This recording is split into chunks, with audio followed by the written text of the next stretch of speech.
Estamos en ese aspecto bastante bien. Hay que entender que el año que viene el Instituto de Estudios Ceutíes cumple 50 años, Que no es poco. que no es poco, una institución cultural, 50 años.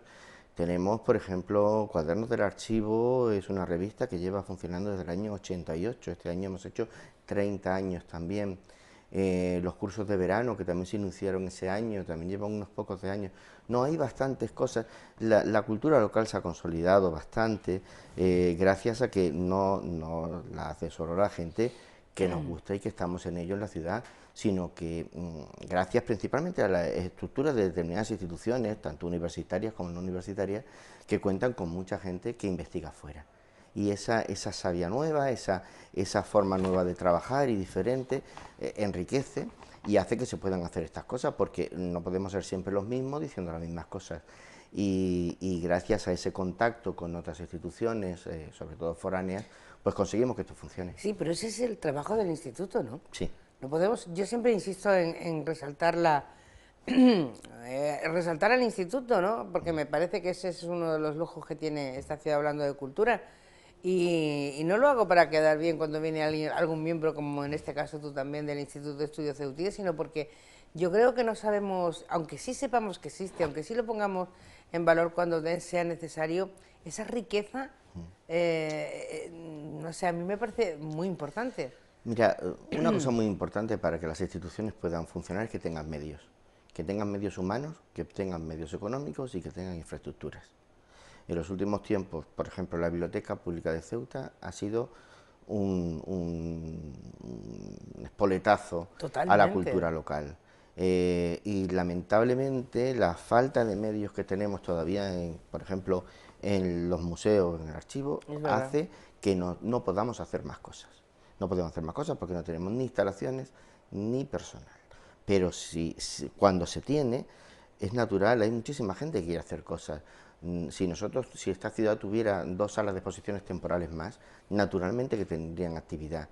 Tenemos ahora mismo asociaciones fotográficas y grupos de gente que se lanza a pintar, que se lanza y que no tiene dónde exponer. Y aunque lo tuviéramos, tampoco tenemos personal para abrirlos, eso no puede pasar. Es decir, los servicios, la Consejería de Educación y Cultura necesitan más medios y sobre todo más infraestructuras para poder hacer más cosas, porque realmente aquí hay mucha gente que quiere hacer cosas de todas las edades. El cambio ha sido tremendo en unos años, José Luis. Sí, bueno, vamos a ver, no podemos comparar una ciudad de hace 30 años con un nivel de universitarios muy corto, al que gracias a la política nacional y local de becas, gracias a la UNED, gracias a la Universidad de Granada, al campus ahora, ha producido una cantidad de licenciados y de doctorados que es un sueño para esta ciudad y eso se tiene Esa riqueza está ahí ya, ¿no? claro, eso se tiene que ver en la cultura de la ciudad. Bueno, la cultura te lleva a participar en estas jornadas de historia de Ceuta y bueno, a mí eso de que el tren sea una especie de protagonista me ha encantado. A ver si ya de una vez vemos terminada la recuperación de la estación, de lo que nos queda de la estación, porque hubiéramos podido tener hasta más, y de la locomotora. Pero a mí que el tren empiece a estar ahí en la mente de todos, Claro. aquellos que lo conocieron y aquellos que no. Bueno, el centenario del ferrocarril Ceuta-Tetuán es una fecha importante para la historia local, pero también para la historia de la ciudad con respecto a Marruecos y a la península. El ¿Cómo tren, era esa ciudad en ese momento? Esta ciudad en ese momento. para mí el año 18 es un año de sueños, es un año en el que la ciudad ya ha dejado atrás el penal. Es una ciudad que se está dando cuenta que sí, que no va a ser una protagonista, no va a estar dentro del protectorado, de la riqueza que va a tener Tetuán, pero sí vamos a ser imprescindibles. Nosotros vamos a ser el puerto de entrada y el vestíbulo hacia el protectorado.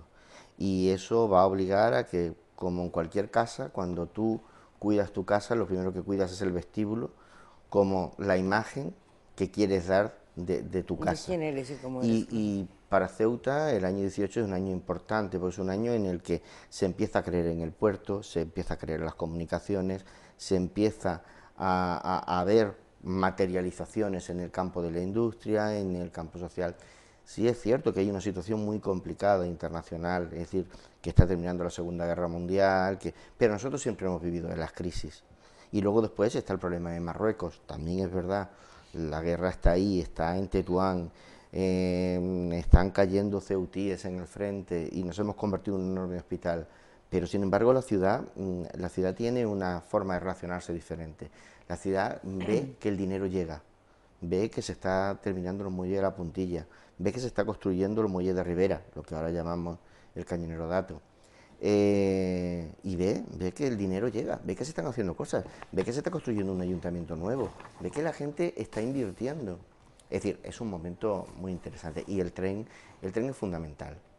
El tren es fundamental porque va a ser el vehículo de comunicación con Tetuán, pero además se está reivindicando y se conseguirá que el tren tenga un ramal que llegue hasta el puerto para la carga y descarga de mercancías. Es cierto que nunca se llegó a terminar eso de que, bueno, de que el tren pudiera entrar en los ferries y unirse a la estación de Algeciras, pero se consiguió mucho bueno, ilusionó a mucha gente. Eso sí que hubiera sido un sueño, ¿no? Sí que fue un sueño, ¿no? Sí, el haber tenido un ferrocarril que cruzase el estrecho, sí, hubiera sido una cosa importante. Pero nosotros siempre hemos tenido un problema serio con el tema del ancho de vía en España y que nos impedía que nuestros ferrocarriles fueran internacionales. Y eso estaba ocurriendo pues durante muchísimos años. Y ahora ni eso. Bueno, ahora es que todo ha cambiado mucho, es decir, tampoco es lo mismo, no son las mismas necesidades. Esta es una ciudad que tiene que entender que tiene muchas cosas buenas, entre otras que ya no tenemos un barco al día, que tenemos 20 y tantas rotaciones, las necesidades no son las mismas. Que tú tardas Eso... una hora en cruzar el estrecho. Es que ahora no estamos separados de nada ni de nadie. Es que prácticamente ahora mismo Es que tenemos un tenemos autobús. 7 minutos con Algeciras Es en que helicóptero. hay ciudades próximas importantes que no tienen la cantidad de medios de comunicación públicos que entre sí que tenemos nosotros. Queda mucho, queda poco, no lo sabemos cuánto queda por ver la restauración de esa estación. En ese lugar donde está, porque ahí es donde estuvo, ¿qué había? ¿Cómo era eso? Agua. Agua. Agua. Agua, tú ten en cuenta que eso es un relleno. Es decir, el desnivel que hay desde donde está la estación hasta la Avenida de España te está dando la imagen de que durante muchos años ahí hubo agua. Es cierto que era un relleno antiguo, pero bueno, es que antiguamente los niños se subían a la batería de Punta Negra, donde ahora está la residencia galera, y tiraban piedras al mar que estaba al pie. Es la misma sensación que lo mismo que te cuesta a ti explicarle a tu hijo que tú antes veías el mar al pie de la muralla de la Marina o de San Sebastián. Es que esta ciudad también está hecha de rellenos. Fíjate que eso se me había pasado por alto, y alguna vez me lo has dicho, pero no sigo sin creerme que todo eso sea terreno ganado al mar. Hemos ganado muchísimo, la ciudad se ha ampliado muchísimos metros cuadrados. Bueno, no sé si se seguirá ampliando o no. ¿Qué aportaba? Aportaba mercancía, aportaba riqueza. ¿Quién controlaba esa ida y venida? ¿A quién se le ocurre decir que aquí hace falta lo que nos comunique? Bueno, todo esto es un proyecto naturalmente estatal. Es el Estado y es el Ejército el que desde un principio tienen claro que tiene que haber una línea de ferrocarril entre el que va a ser el puerto de entrada al protectorado y la capital del protectorado. La cuestión está en que al final se tiene que poner en manos de una empresa privada, de la colonizadora, porque, bueno, porque no había medios para poderlo hacer de otra manera. Y bueno, pues se construyó la línea, se construyeron las estaciones bueno, y al final pues fue un proyecto largo porque las obras empiezan en el año 13 y se terminan en el 18, con lo cual el problema, y todavía en el 18 hubo un momento pues, con los temporales de febrero que se vinieron abajo muchas obras y que había una enorme preocupación. Pero sí, el proyecto fue un proyecto muy vertebrador. Pero yo digo que no fue el único, que hay muchísimas cosas en ese año. ¿Qué pasaba más? Bueno, pues por ejemplo, mira, el año 18, ya te digo que cambia muchísimo la ciudad de forma interior. Esa ida y venida del ferrocarril también trae dinero, lógicamente. Claro que trae dinero y además, es decir, cuando tú tienes una buena forma de comunicación entre dos ciudades, hace que haya mucho tránsito. había enorme curiosidad. Es decir, el año 18 es uno de los años que está para nuestra ciudad mejor reflejado en la prensa nacional. Es decir, hay montañas de artículos, de reportajes, de fotografías. ¿Por qué? Porque hay curiosidad, porque se quiere saber qué se está haciendo en Ceuta, qué se está haciendo en Tetuán, cómo se comunican esas ciudades, qué hay entre sí, qué industrias se están montando. Es decir, es un año en el que nosotros llegamos a tener un astillero en el Muelle Alfao que bota un bergantín goleta de 3 palos fantástico, que fue el Rosendo, o el remolcador Arango. Es decir, es un año en que se monta una plaza de toros y la plaza de toros del Llano de las Damas fue un acontecimiento enorme que hubo hasta que cambiar las tarifas de los coches de punto para crear una tarifa especial para ir para ir a los toros. Es decir, es una época en la que los teatros y los cines están llenos todos los días. La ciudad está creciendo enormemente. Desde 1900 la ciudad no deja de crecer en población. Y todo eso, pues ya te digo que mueve muchas cosas. Y es un año en el que la prensa nacional pues cuenta las visitas de autoridades, cuenta bueno, cómo la ciudad está implicada, la Cámara de Comercio, en pedir cosas para Ceuta, como una aduana un tanto alejada de la frontera, o el tema de que se termine el puerto, o de que el tren llegue hasta el puerto. Tenemos, por ejemplo, Cruz Roja, que por fin, gracias a Cruz Roja, conseguimos tener un hospital civil en 1918, un hospital que ya no depende directamente del ejército, que tenemos un hospital militar, ya varios, porque el problema de la guerra va a obligar a que se multiplique el número de camas, con el O'Donnell, con el Docker, desde el año 14, 13-14 está ocurriendo, pero el año 18 se va a inaugurar el Hospital de la Cruz Roja. Y además, como es una entidad benéfica y tradicional que se financia pues de las aportaciones, todo eso va a dar lugar a obras de teatro de aficionados para sacar fondos, corridas, becerradas. Luego, por ejemplo, es el año del deporte. Yo no he visto un año en el que haya más año competiciones. del deporte, ¿eh? Para mí es el primer año en el que tú de verdad te das cuenta que en esta ciudad había muchísimo deporte. Es decir, tenías 2 trofeos de ciclismo, tenías varios trofeos en el año de regatas marítimas, tenías carreras de cintas, la hípica funcionaba a pleno rendimiento, las giras de los jóvenes excursionistas que llenaban todo el año, la esgrima, es decir, se inaugura la sala de esgrima del Casino Militar, viene el campeón de España, Afrodisio de Aguado, con uno de sus discípulos que se va a hacer cargo de la sala.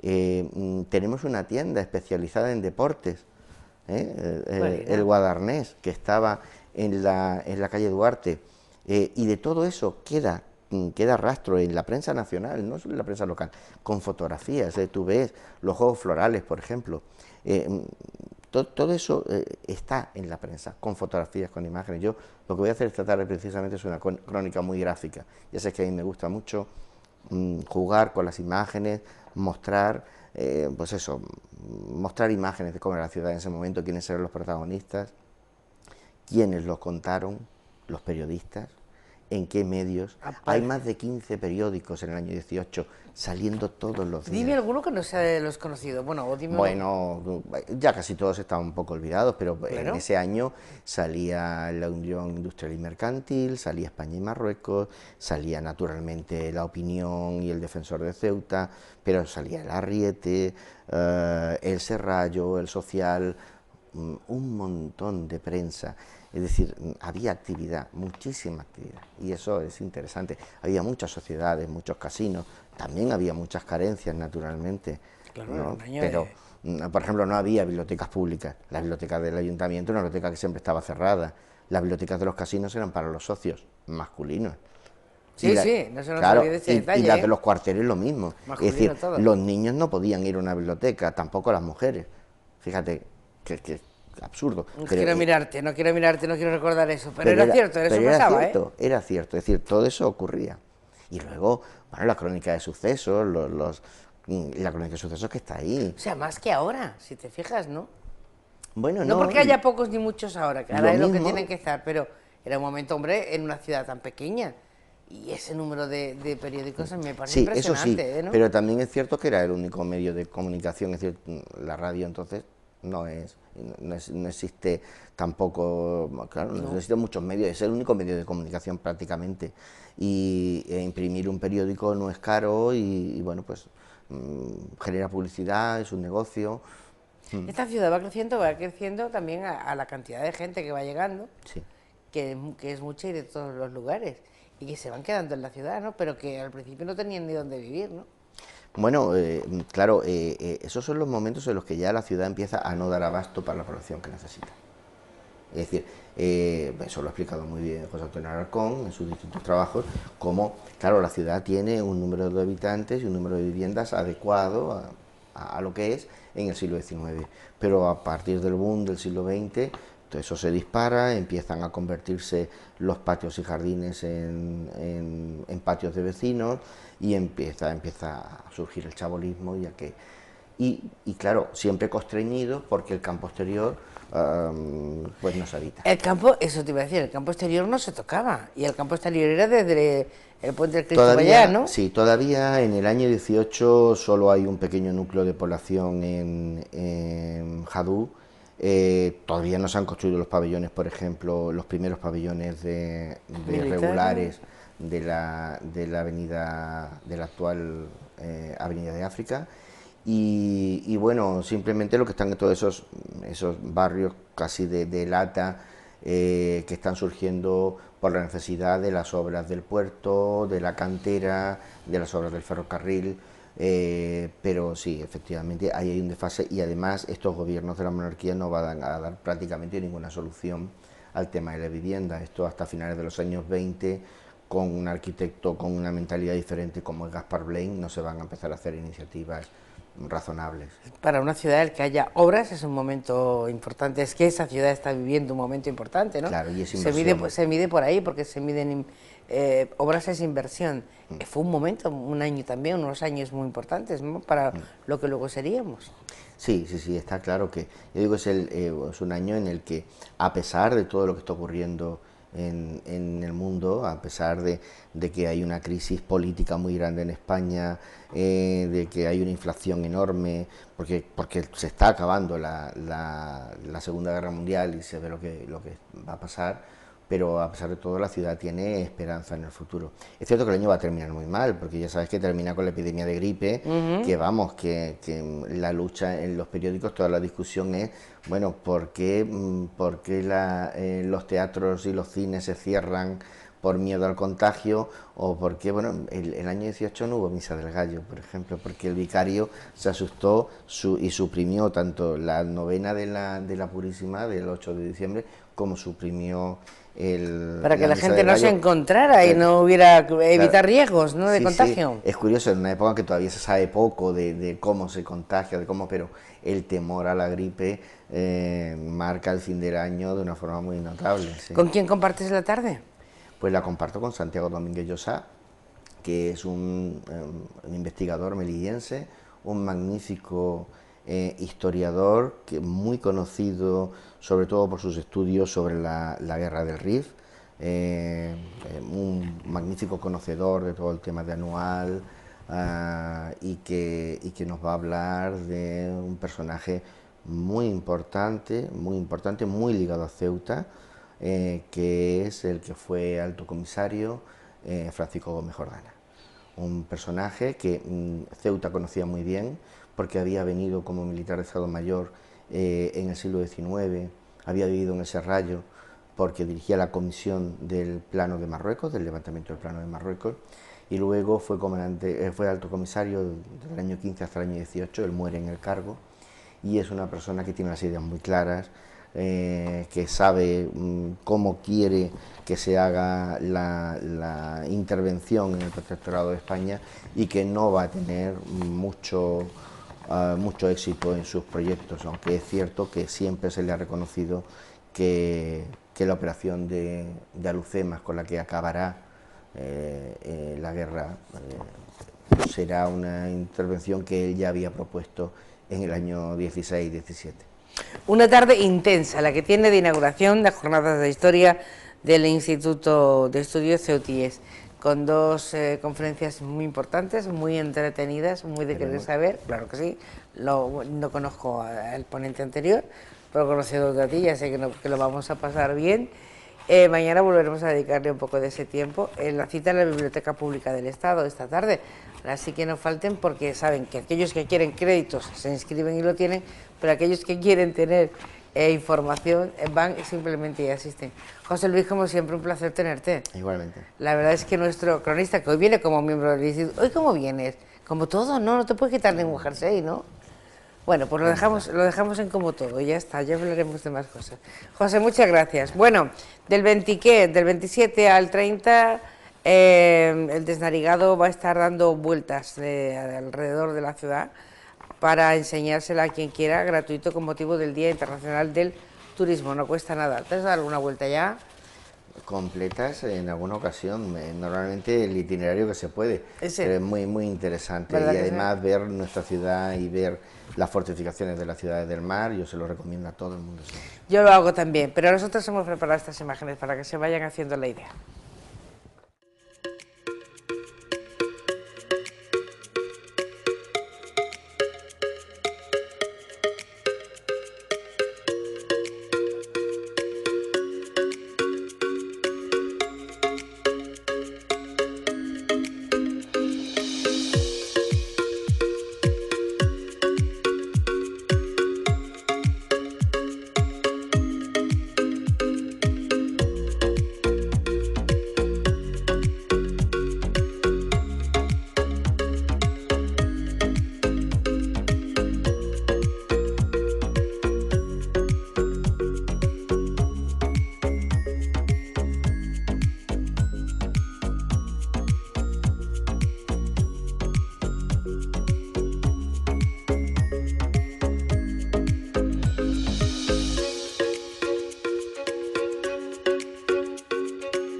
Bueno, increíble, increíble la panorámica que vemos desde el Desnarigado. Bueno, pues sepan que gratuitamente la ciudad les invita a participar, a ver, a disfrutar de esa panorámica con motivo del Día Internacional del Turismo del 27 al 30. Así que vayan reservando plaza porque merece la pena. Nosotros no sé si merece la pena o no, no sé si les merece la pena a ustedes o no, pero si les merece la pena volveremos mañana al filo de la 1, como cada día, en nuestro paseo. Tengan buena tarde, gracias por estar al otro lado. Adiós.